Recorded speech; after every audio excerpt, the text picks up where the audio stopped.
एक बुजुर्ग व्यक्ति अपनी बेटी की बहू से बेइंतहा प्यार करता था। इतना प्यार कि उसे अपनी अपनी बेटियों की, अपने बेटों की, सभी की बातों से कहीं ज़्यादा अपनी बहू की बातें अच्छी लगती थीं। इसीलिए वो सबकी बातों को दरकिनार करता था और अपनी बेटी की बहू से बेइंतहा प्यार करता था।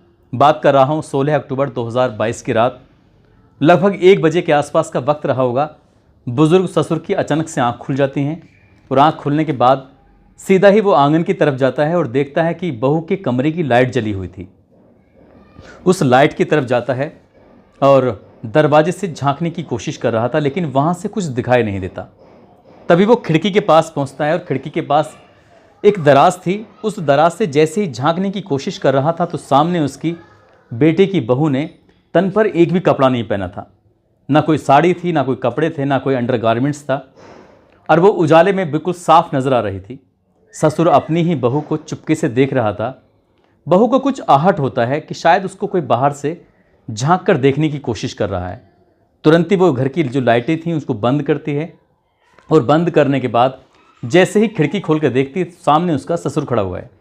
अपने ससुर को इस रूप में देखने के बाद बहू पानी पानी हो जाती है और कहती है कि पापा, मुझे तुमसे ये उम्मीद बिल्कुल भी नहीं थी। बस यहीं पर इसी उम्मीद में एक ऐसा सच छुपा हुआ था, इस सच की किसी ने कल्पना नहीं की थी। और जब ये सच बाहर आता है तो आज ये सच राजस्थान में सबसे ज़्यादा चर्चा का विषय बन जाता है। लोगों का अपनों ही रिश्तों पर विश्वास करने को जी नहीं चाहता। इस घटना ने न केवल रिश्तों को शर्मसार किया है, बल्कि एक दूसरे पर विश्वास करने को भी कहीं ना कहीं जी कतराने की बात सामने आती है। आदाब, नमस्कार, सत श्री अकाल। मैं उस्मान सैफी। आज की जो सच्ची घटना मैं आपको सुनाने जा रहा हूँ, ये सच्ची घटना है राजस्थान प्रदेश का एक शहर है भरतपुर, और इसी शहर का एक थाना लगता है चिकसाना। दरअसल चिकसाना थाना क्षेत्र का गांव है नोह। बात कर रहा हूँ 29 मई 2022 की शाम, लगभग 6 या 6:30 बजे के आसपास। घर की एक बहू होती है, बेहद खूबसूरत बहू खाना बना रही थी। खाना बनाते बनाते एक मैसेज करती है कि मुझे तुम्हारी बहुत याद आ रही है।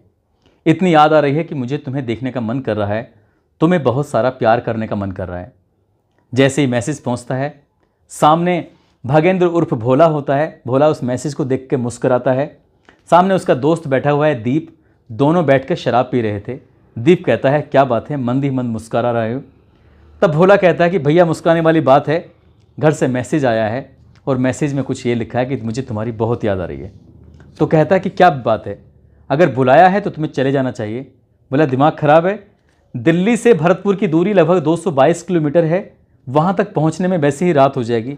शाम के 6:30 के आसपास तो बजे हैं। तभी दीप उसे हिम्मत बंधाता है, कहता है मैं तुम्हारी जगह होता तो बिल्कुल भी नहीं रुकता और चला जाता। बस उस मैसेज का जवाब देना था। जवाब में पहुंच गया कि मैं तुम्हारा इंतज़ार करूंगा और तुम्हारे लिए मैं आ रहा हूं। बस इतना कहना था कि इधर रीमा पूरी तैयारी में जुट जाती है। घर की बहू होती है, वो तैयारी में जुट जाते हैं। रात के लगभग 11 बज चुके थे और 11 बजे जब घर के एक एक सदस्य सो रहे थे, तभी दरवाज़ा खुलता है। एक आहट होती है। उसी आहट के साथ ही दरवाज़ा खोलकर रीमा बाहर जाती है और उस भागेंद्र उर्फ भोला को घर के अंदर लेके आ जाती है। जैसे ही घर के अंदर लेके आती है, घर के सभी सदस्य सो रहे थे। घर में 2 चारपाई होती हैं। उस चारपाई पर 1-2 बच्चे हैं।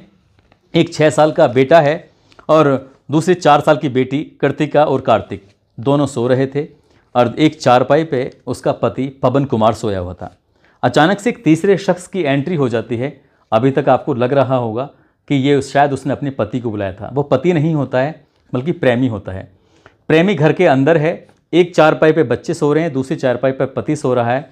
बीच में कुछ कपड़े बिछाकर वो दोनों एक दूसरे के साथ संबंध बनाने लगते हैं, एक दूसरे के साथ बातचीत करने लगते हैं।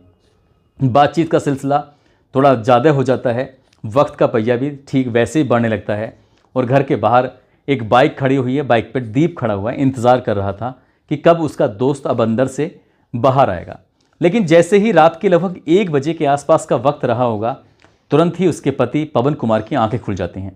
पवन अपनी आंखों से देखता है कि उसके पड़ोसी जो एक लड़का है भागेंद्र उर्फ भोला, उसकी पत्नी रीमा के साथ आपत्तिजनक स्थिति में था। वो दोनों एक दूसरे के साथ गलत तरीके से थे, संबंध बना रहे थे। तभी वो उन्हें रोकने की कोशिश करता है, उन्हें टोकने की कोशिश करता है। पत्नी उसको शांत कराने की कोशिश कर रही थी, उसके पैर पकड़कर माफ़ी मांगने की कोशिश कर रही थी। तभी वो गुस्से में उठता है और उठने के बाद अपनी पत्नी को बहुत बुरी तरह से लताड़ता है, डांटता है, फटकारता है, कहता है कि तुम्हें इसका अंजाम भुगतना होगा। जैसे ही वो यहाँ से निकलकर बाहर भागने की कोशिश कर रहा था, शोर मचाने की कोशिश कर रहा था, इधर पैर पकड़कर वो अपने पति की रिक्वेस्ट कर रही थी, खुशामद कर रही थी, उधर भागेंद्र उर्फ भोला ने उसके पति पवन कुमार को पकड़ लेता है और पकड़ने के बाद उसके मुंह को बंद कर लेता है। बस मुंह को बंद करना था, तभी बातचीत में ही जब उसकी आवाज़ थोड़ी तेज़ निकलने लगती है तो वो अपने हाथ से उसका गला दबाने की पूरी कोशिश कर रहा था और कब उसका गला दबने लगता है उसको पता ही नहीं चलता। इधर उसकी पत्नी पैरों में पड़ी हुई थी और जैसे ही उसको पकड़ कर खींचने की कोशिश कर रही थी, तुरंत ही वो गिर जाता है और गिरते ही उसका सर ज़मीन में लगता है और उसके बहुत ज़्यादा चोट लग जाती है, खून निकलने लगते हैं और दोनों मिलकर उसकी नब्ज़ टटोलने की कोशिश कर रहे थे। तब तक वो मर चुका था। अब करें तो क्या करें, काटे तो खून नहीं। घर में हालांकि सब सोए हुए हैं, किसी को अभी तक इस बात का एहसास नहीं है कि इस घर के अंदर कत्ल हो चुका है। बाहर दीप खड़ा हुआ इंतज़ार कर रहा था, तभी धीरे से आवाज़ बाहर तक जाती है कि दीप जल्दी से अंदर आओ। और अंदर आने के बाद उस व्यक्ति को, पवन कुमार को, एक कपड़े में लपेटा जाता है। उसकी लाश को उसकी पत्नी से कहा जाता है कि तुम यहाँ की व्यवस्था संभालना, हम इसको लेके जाते हैं।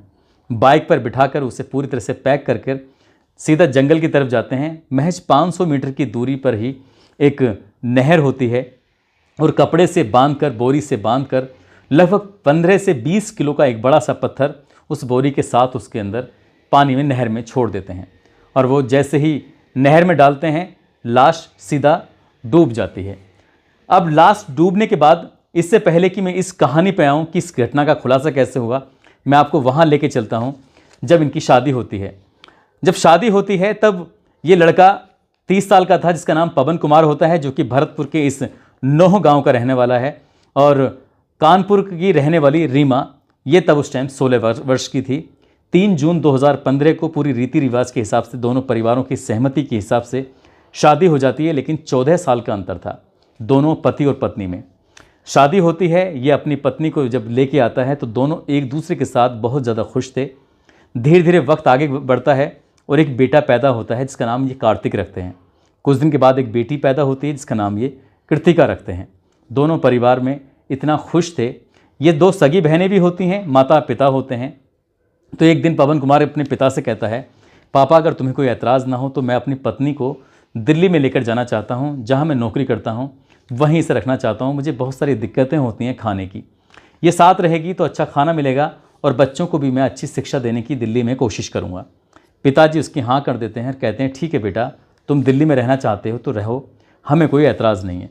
उसके पिता हरप्रसाद शर्मा इस बात की परमिशन दे देते हैं और ये पवन कुमार अपनी पत्नी रीमा को लेकर सीधा दिल्ली चले जाता है। 14 साल छोटी अपनी पत्नी के साथ बड़ी खुशहाल ज़िंदगी जी रहे थे, सब कुछ ठीक चल रहा था। इसी बीच में घर आने जाने की शुरुआत होती है भागेंद्र उर्फ भोला की। वो इसी गांव का रहने वाला है, नोह गांव का, जहां का ये पवन कुमार रहता है। और पवन कुमार और भागेंद्र उर्फ भोला जब ये कभी कभी आपस में बैठते थे, एक दूसरे के साथ शराब पीते थे, एक दूसरे के साथ सुख दुख की बातें किया करते थे, तभी इस रीमा को ये लड़का भागेंद्र उर्फ भोला अच्छा लगने लगता है, इसकी बातें अच्छी लगने लगती हैं। तीनों बैठकर एक साथ खूब सारी बातें किया करते थे।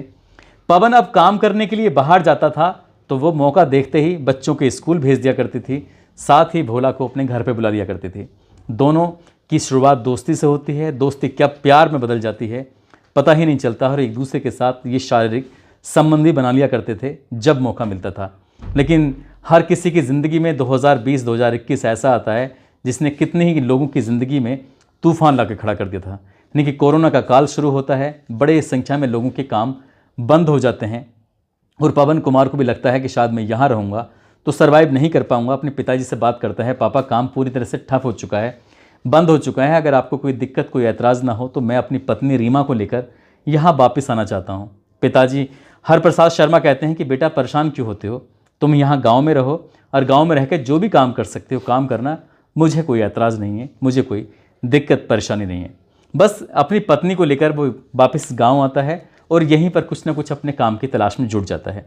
इसी बीच में रीमा को कभी कभी लगता था कि शायद उसको भागेंद्र उर्फ भोला की बहुत सख्त ज़रूरत है। उसे बात करने का मन कर रहा है, क्योंकि पति और पत्नी की उम्र में 14 साल का जो अंतर था वो इनके शारीरिक संबंधों में साफ झलकता था। वो कहीं ना कहीं उसको संतुष्ट नहीं कर पाता था, कहीं ना कहीं उसको वो खुश नहीं कर पाता था। इसीलिए उसका मन पति में कम और भोला में ज़्यादा लगता था। अब जब भी उसका मन करता था, जब भी भोला गांव अपने घूमने आया करता था, तब वो दोनों प्लानिंग किया करते थे। कि प्लानिंग कुछ इस तरह से होती थी कि जब तुम आओगे घर पर तो मैं परिवार वालों को दूध में या खाने की चीज़ों में कुछ ऐसी दवाइयाँ दूंगी, ऐसी नशीली चीज़ दूंगी जिसे खाने के बाद पूरा परिवार आराम कर सके। घर के अंदर 2 बहनें होती हैं, यानी कि उसकी ननद होती हैं, पति और ससुर होता है और सास होती है। सबके खाने में कुछ ऐसी चीज़ दिया करती थी जिससे क्या भागेंद्र उर्फ भोला घर में आ सके। दोनों रात बेरात में घंटे, 2 घंटे, 3 घंटे एक दूसरे के साथ संबंध बनाया करते थे, रुकते थे और वो चला जाया करता था। ऐसे ही लंबे समय से ये प्रयोग चल रहा था। रीमा अपनी ज़िंदगी में खुश थी, भागेंद्र अपनी ज़िंदगी में खुश था, और कभी भी उस पवन कुमार को शक ही नहीं होता कि उसकी पत्नी के उसी के गांव के लड़के से अवैध संबंध होते हैं, जबकि वो लड़का गांव में कम और दिल्ली में ज़्यादा रहता था। ये जब भी उसका मन करता था उसको फ़ोन करके, मैसेज करके बुला लिया करती थी और वो यहाँ पर आ जाया करता था। ठीक 29 मई 2022 की रात को भी उसने इसी तरह से बुलाया था, लेकिन वो कभी नहीं जानती थी कि आज उसके पति की ज़िंदगी का आखिरी दिन है। उसकी हत्या करके वो नहर में डाल देंगे। वक्त आगे गुजरता है। अगला दिन यानी कि ये जो गायब होता है वो 29 मई को होता है, और तभी 29 मई को गायब होने के बाद अगले ही दिन इसमें थाने में तहरीर दी जाती है। तहरीर देने के बाद उसका पिता कहता है कि साहब मेरे बेटे का कहीं अता पता नहीं चल रहा है, मैंने उसे सब जगह ढूंढा। उसकी पत्नी से जब पूछा जाता है तो वो कहती है कि रात को ठीक ठाक मेरे पास सोए हुए थे, जब मेरी आंख खुलती सुबह के 4 बजे के आसपास तो घर में वो थे ही नहीं, मैं करूं तो क्या करूं। अब चूँकि ससुर अपने बेटे की बहू पर अपने बेटे से कहीं ज़्यादा भरोसा करता था, क्योंकि उसका बेटा शराब पीता था। कई ऐसे काम भी थे उसके जो शायद उसके पिता को पसंद नहीं थे, लेकिन बहू के काम ऐसे थे जो उसे बहुत ज़्यादा, अपनी बेटी से भी ज़्यादा उसकी इज्जत किया करता था, उसे माना करता था। इधर गुमशुदगी का मुकदमा दर्ज होता है, पुलिस मामले की जांच पड़ताल में जुटती है और हर तरीके से पवन कुमार की पता करने की कोशिश की जाती है, लेकिन पवन का कहीं भी कोई सुराग नहीं लग रहा था। इसको लेकर पूरे घर वाले, परिवार वाले, रिश्तेदार, ऐसा कौन व्यक्ति था, पुलिस वाले सबके सब परेशान होते हैं। लेकिन जब कहीं कोई सुराग नहीं लगता तो धीरे धीरे करके वक्त आगे बढ़ने लगता है। पुलिस को कहीं ना कहीं शक होता है, चिकसाना पुलिस को, जब ससुर हरप्रसाद शर्मा से कहते थे कि हमें तुम्हारी बहू से बातचीत करनी है, तो वो कहते थे कि मैं सब पर यकीन खो सकता हूँ, लेकिन अपनी बेटी की बहू पर बिल्कुल भी यकीन नहीं खो सकता। वो मेरी बेटी से भी ज़्यादा बढ़कर है, मेरी बेटी पर मुझे बिल्कुल पूरा भरोसा है। वो पवन कुमार के साथ कोई ऐसी हरकत कर ही नहीं सकती। शादी को इतने साल हो गए, लेकिन मैंने कभी इन दोनों को आपस में झगड़ते नहीं देखा, लड़ते ही नहीं देखा। ससुर अपनी बहू पर इतना भरोसा करता था कि पुलिस वाले जब उससे पूछताछ करने की कोशिश करते थे तो वो उसकी ढाल बनकर सामने आ जाया करता था, सामने खड़ा हो जाया करता था। और ऐसे ही वक्त गुजरता चला जाता है। जब भी मौका मिलता था, अब रीमा को, वो अपने इस प्रेमी को बिल्कुल ऐसे ही बुलाया करती थी। कुछ दिन के लिए उसने ब्रेक लगा दिया था, लेकिन जब 1, 2, 3, 4 महीने गुजर जाते हैं तब वो उससे कहती है कि मेरा तुमसे मिलने का बहुत मन कर रहा है, मुझे तुमसे प्यार करने का बहुत मन कर रहा है, मुझे तुम्हें देखने की बहुत तलब हो रही है। ठीक वैसे ही मैसेज जैसे पहले मैसेज किया गया था। और भागेंद्र उर्फ भोला उसके बताए हुए तारीख यानी कि 16 अक्टूबर 2022 को आ जाता है। और रात के जैसे ही 1 बजे थे, उसका पिता हरप्रसाद शर्मा सो नहीं पा रहा था अपनी बेटे की याद में, अपने बेटे को लेकर परेशान था कि आखिरकार उसका बेटा कहाँ चला गया, किस हालत में होगा, कहाँ होगा, वो समझ नहीं पा रहा था। आँख खुलती है, वो आंगन में टहल रहा था। टहलते टहलते देखता है कि बेटे की बहू के कमरे की लाइट जल रही थी और वहाँ से कुछ अजीब तरह की आवाज़ें आ रही थी। तभी वो दरवाजे से झांकने की कोशिश कर रहा था, तभी वो खिड़की से झांकने की कोशिश कर रहा था। सामने देखता है भागेंद्र उर्फ भोला और साथ ही उसकी बेटे की जो बहू होती है वो आपत्तिजनक स्थिति में थे। उन्हें गुस्सा आता है उसके ससुर को और वो इस बात का ऐतराज़ करता है, विरोध करता है। जब विरोध करने की कोशिश कर रहा था तभी उसे पता चलता है कि इन दोनों के आपस में संबंध बने हुए हैं। उस दिन की बात तो आई गई हो जाती है। बहू अपनी तरीके से ससुर को समझाने की कोशिश करती है, लेकिन कहते हैं कि सच जो होता है वो कभी छुपता नहीं है, वो एक ना एक दिन सामने आता है। ठीक वैसे ही क्राइम को कितने भी शातिर तरीके से क्यों ना किया जाए, क्राइम भी कभी छुपता नहीं है। और इसी बीच में जो भागेंद्र उर्फ भोला होता है वो जोश में आकर धमकी देता है हरप्रसाद शर्मा को, कहता है जैसा अंजाम तेरे बेटे के साथ किया है ठीक तेरे साथ भी वैसे ही किया जाएगा यदि तूने कुछ बोलने की कोशिश की। पुलिस का सहारा लिया जाता है। बहू वापस अपने मायके में भेज दी जाती है कानपुर, और परिवार के लोग उस कमरे की तलाशी लेते हैं तो देखते हैं कि घर में कई जगह ऐसे कपड़े मिलते हैं जहां खून के धब्बे लगे हुए थे। तभी इन्हें शक होता है, पुलिस के पास जाते हैं। पुलिस के पास जाने के बाद भागेंद्र उर्फ भोला और इस रीमा को पुलिस के हवाले कर दिया जाता है। पुलिस जब इनसे सख्ती से पूछताछ करती है तो पूरी कहानी पुलिस के सामने रखते हैं। और जब ये बात अखबारों के माध्यम से, सोशल मीडिया के माध्यम से लोगों को पता चलती है तो लोग हैरान थे, परेशान थे कि जिस बहू को बेटी से भी बढ़कर माना गया, उस बहू ने अपने ही पति को धोखा दिया, अपने ही ससुर को धोखा दिया, अपने उन 2 बच्चों को धोखा दिया, कृतिका और दूसरा कार्तिक, जो अभी छोटे हैं, एक 6 साल का, एक 4 साल की होती है। उनकी ज़िंदगी आगे कैसे कटेगी? बाप का प्यार तो हमेशा के लिए ख़त्म ही हो चुका है, माँ सलाखों के पीछे पहुँच चुकी है और एक और ज़िंदगी जो काफ़ी दिन से उसके साथ थी, लेकिन वो उसकी ज़िंदगी भी कहीं ना कहीं ख़राब हो चुकी है भोला की। अब शायद 2 लोगों की ज़िंदगी सलाखों के पीछे गुजरेगी, 2 बच्चों की ज़िंदगी, भविष्य कैसे होगा आप सहज ही अंदाज़ा लगा सकते हैं, बिन माँ बाप के बच्चे कैसे पलते हैं। दोस्तों, इस पूरे घटनाक्रम को सुनाने का उद्देश्य भी किसी को परेशान करना नहीं है, किसी का दिल दुखाना नहीं है। आप सब लोगों को जागरूक करना है, आप सब लोगों को सचेत करना है। और जाते जाते आज एक नयनदीप हैं, इनका जन्मदिन है और कुछ लोगों ने नाम लेने की अपील की थी। साथ ही कुछ लोगों के कमेंट जो अच्छे होते हैं उन लोगों के नाम लेना चाहूँगा, जिसमें नरसिंह भूरिया हैं, मेवाती खान हैं अलवर से, आसिफ खान झारखंड से हैं, वीरेंद्र सिंह झारखंड से, सलमा सिद्दीकी नैनीताल से, मंजेश कुमार मुजफ्फरनगर से, अमरीश कुमार बाराबंकी से, प्रमोद कुमार बिहार से, धीरज पाठक, भागीरथ गुज्जर जयपुर से हैं, ब्रजेश कुमार पलवल से, महेंद्र गुज्जर हिसार से हैं, अमन पठान मुंबई से हैं, भूपेंद्र सिंह, इमरान चौधरी, समीर अहमद, यूवी यादव महेंद्रगढ़ से, सुखराम भड़ाना, आहरन खान, चरण सिंह गुज्जर, नवीन पाठक, इन लोगों ने नाम लेने की अपील की थी और इनके कमेंट बहुत ज़्यादा अच्छे होते हैं, इसलिए इनके नाम लिए जाते हैं। आप सब लोग अपना ख्याल रखें, सुरक्षित रहें। जय हिंद, जय भारत।